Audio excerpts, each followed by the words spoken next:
Richard Sherman, and I am the author of Never Home, Remembering the Military Heroes Who Never Returned. And I'm a proud contributor to the Navy Memorial Stories of Service program. This segment is titled Untold Stories of Service, which honors our heroes who answered the nation's call and made the ultimate sacrifice. Josephus Daniels, the Secretary of the Navy during World War I, wrote, "He gave new glory and honor to the American flag and to all it stands for, and he richly deserved the highest French decoration which he received. It was my honor and pleasure to present, in the name of Congress and the President of the United States, a Congressional Medal of Honor posthumously."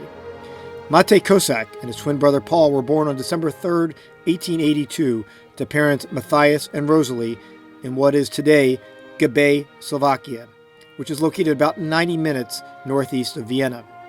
They also had a sister, Elizabeta, who was born in 1885. In 1903, the 25-year-old twin brothers immigrated to the United States and settled in Binghamton, New York, where they were regulars at St. Cyril and Methodius Catholic Church. Kocak first enlisted in the Marines in 1907 and re-enlisted in 1911 and again in 1915. Over his 11 years, he served overseas in Mexico, Guantanamo Bay, the Dominican Republic, and Haiti. He served on board battleships USS Georgia, Kansas, and Louisiana, and patrol boat USS Machias, among others.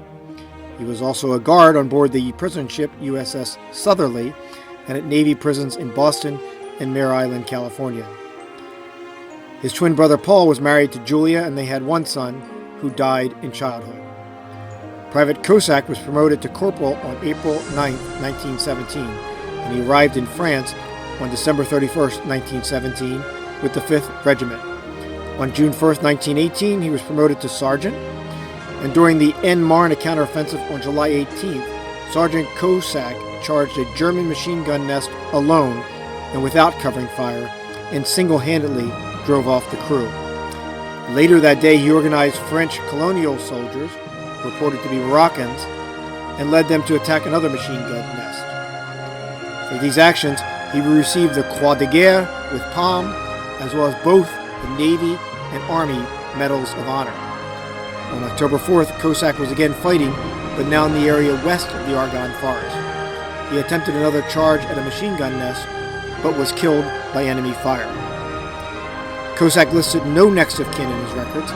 Matej's twin brother Paul had been hospitalized, and it was unclear what happened to him. In May 1919, the Adjutant General's office finally reached Julia Kocak, Matej's sister-in-law, to notify her of his passing. Kocak was first buried in a temporary grave in Argonne American Cemetery, and then finally reburied in his permanent resting place at Meuse-Argonne Cemetery in France in September 1923.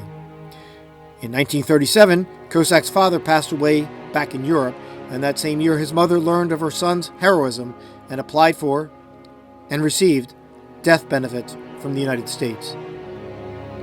25 years after his death, Slovak communities in New Jersey, Pennsylvania, and in his hometown of Binghamton, New York, remembered Kocak's heroism.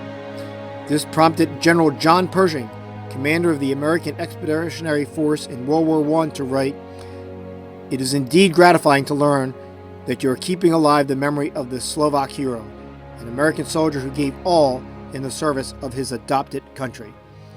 A ship in the Navy Sealift Command was named for Matej Kocak and served from 1984 until 2023.